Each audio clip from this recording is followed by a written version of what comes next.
Hey guys, Alex Torelli. I got the scarf on, a little under the weather today, so you get my under the weather energy, but I'm gonna try to keep it up because I got a fired up video for you guys today. So start with a story. I was 14 years old when I started my second business. I use business, it makes me look smart. That's kind of silly. So my first business, I guess, I'll throw this out there. I know I'm gonna get comments. I was selling baked goods to the local coffee shop, but they shut me down because I couldn't make them in my parents' kitchen. So 14, I decided to deliver flyers for marketing for my parents' real estate company because they needed flyers delivered. So I'd get paid 10 cents a house to like go on foot and run from door to door and like put the flyer under the doormat. I did well with this. I was making like, I think $5 an hour if I calculated how long it took me to deliver all the flyers in a 300 track home in Orange County. And yeah, so it was good. Things were going well. But I realized, so I had there was three key moments in the business for me. The first one was when I realized that instead of delivering one flyer, I could deliver two flyers at a time. And delivering two flyers at a time wouldn't really cost me any additional work because I would just carry them in a bag and I could put a little divider. But doing two at a time would take like 10 extra seconds per house, but I'd make double the money. So I realized this was powerful. So I went to the Yellow Pages. I called all the roofers, the tiles, the people that did the floors, like anyone that could possibly need flyers or services delivered. And I said, hey, I have this company called Doormat Delivery. I gave them the pitch. I got better at it as I called and got hung up on like 60 times. And I finally got some people that said yes. So like, sure, I'd love flyers delivered. That's amazing you do that. We were actually looking for that. Like 1 out of 20 people says that. And you're like, really? Like, that's amazing. So I never told them I was like 14, whatever. I just said, oh, just mail the flyers to this address and I'll take care of it. And then, I would say go check on Saturday morning at 9 a.m. They'll be done so that they could go check and see that the flyers were there. And that was the game. I won based on that simple strategy. So now my hourly rate doubled. So I was going from $5 an hour to $10 an hour to $15 an hour, delivering 3 at once, but my hourly increased dramatically. So that was actually the second breakthrough I had. The first breakthrough I had was smaller than that. And I realized that it was much more efficient to go on rollerblades than it is on foot. So I could increase my hourly by going faster by using rollerblades, and I could increase my speed by 50%. So my hourly went from like $5 an hour to $30 an hour with these business improvements. And every time I did this, my business got bigger.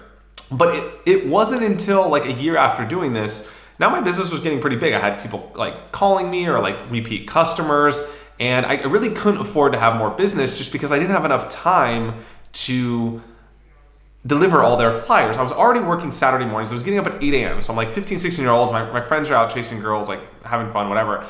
And I was spending a lot of my Saturdays and Sundays getting up at 8 a.m. delivering flyers for 4 to 6 hours on the grind. And yes, I was making a decent amount of money, but it's like, it's a lot to trade when you're at your impressionable age in high school, right? Like passing up, going out with friends to be up early on a Saturday is like the ultimate trade.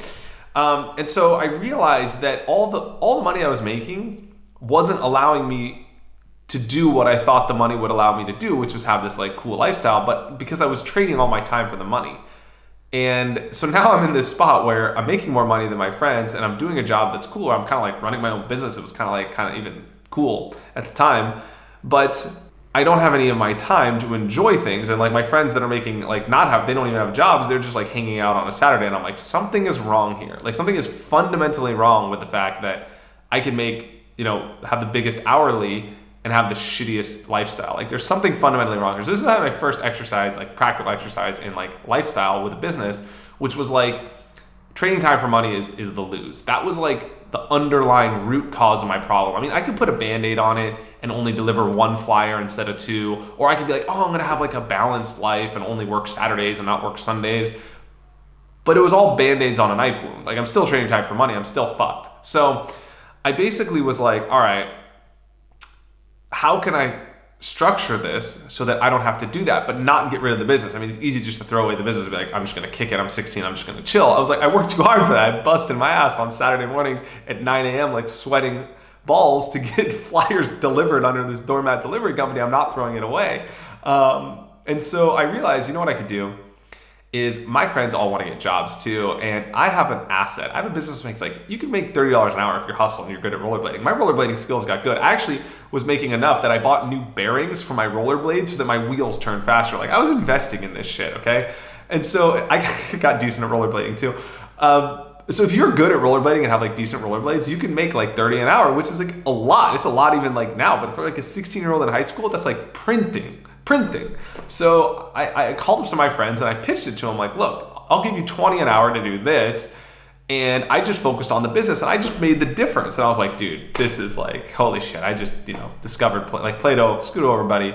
I just fucking figured out the world, right? So this was like amazing. I was printing on this for like 6 months or a year. And then I discovered poker and, whatever. I used this money to bankroll my poker, to be honest. But that was like my game. That was my business. And I realized, okay, this is amazing. I'm making a fraction of what I was making before, but what I have is just the nuts for me. Like I have something that allows me to not trade my time for money and still make comparable relative money. And now I can have my Saturdays that I can use to hang out, and I have discretionary money to spend on a Saturday. So this was just like incredible. I had the lifestyle, I had a little bit of the money, but I realized I don't need a lot of the money. What I need is a lot of the time. That was always my priority. So I'm speaking from that truth. I'm not saying that should be everybody's priority. I'm saying it's really important to first and foremost get clear on what your priority is. And once you realize it, structure a situation that allows for that. So this was my priority. And this, so I guess when I do consider what to do now, I'm going to kind of like give you something that I really feel like is practical you can take away from this. Is like now when I get offers or like sponsorship deal or like a new business venture, someone pitches me an idea, I always am thinking through the lens of not what are the bells and whistles, not this is making them make 30 an hour, oh my gosh, that's amazing, but what are the implications for my lifestyle? Because I know what I value. I value having control over my time and freedom and flexibility in my lifestyle. I value being able tomorrow to go online, click an app, and be in a different city or country because I can do it. I can't do that because I have $1 billion. I can do that because I have control over my time. There's plenty of people more wealthy than me. But what I do have that I've worked very hard for and very directly for is complete control over the way I spend my time. So I could get up whenever I want, I could do whatever I want, and that to me is worth all the money in the world. Not all the money, but it's worth most of it, which is why I give up money all the time to buy back my time. So I feel like if that is your value, I'm leading with that, I'm being hard on that because a lot of people that come to me share similar values. The key is this, the key I found is this, like when starting something, work backwards. Like, what do I want to have? What do I want my life to look like? Like, be as descriptive as possible and think backwards. Like, how is this decision going to impact what my daily life is going to look like? Because that's the game. It's like, it's not the game to retire at 60 and make a shitload and whatever. It's to enjoy the process on the way. That's the game. So one example I always use is like someone wants to be someone loves diet, nutrition, and fitness. And they're like, I'm going to be a personal trainer.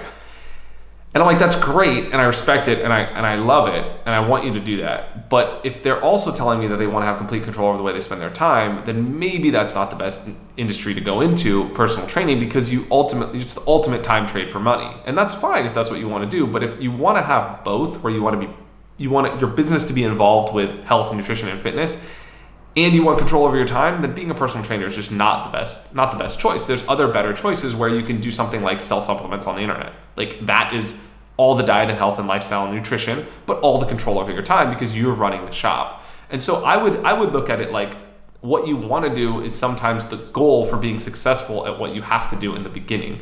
Like sort of like paraphrasing something. I think like Oprah was famous for that quote. Said it probably more eloquent than me. But basically, like if personal training is the ultimate goal, that's fine. Don't lose sight of the big picture. But hand select like 5 clients that you're going to work with like 4 hours, 6 hours, 10 hours a week. And then the rest of the time is built towards a business that instead of trading your time for money, you're investing time to create a business that makes money, and then you could buy back that time. So that's really the game. So when you trade, you slave. When you invest, you win. And I've always looked at it like, how will the time I'm spending now? How is this 1 hour I'm spending now? Not now on this YouTube. I love being with you guys. This shit I just do because I love it. But like, how is this hour I'm spending on my business going to be 10 hours I don't have to spend tomorrow? And if I can't make that, if I don't see that vision, I just step back and say, there has to be another way. I hope you guys enjoyed this. Hope you took something away from it. Hope I kept my energy up in spite of being a little under the weather.